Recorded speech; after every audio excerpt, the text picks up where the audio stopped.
Question 5, an HCF LCM problem. I think it might help to write these numbers A and B out in full.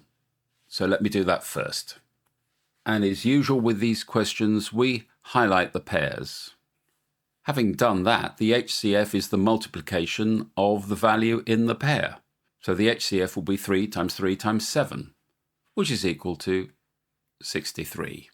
And that's the answer to part A. Part B, what's the LCM?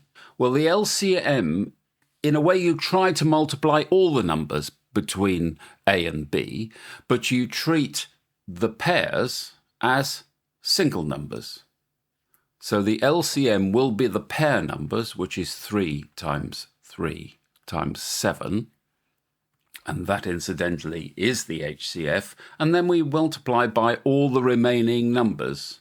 So this is 2 times 2, and another pair of 3's here, and the last remaining 7. And this, if you pop it into a calculator, turns out to be 15876.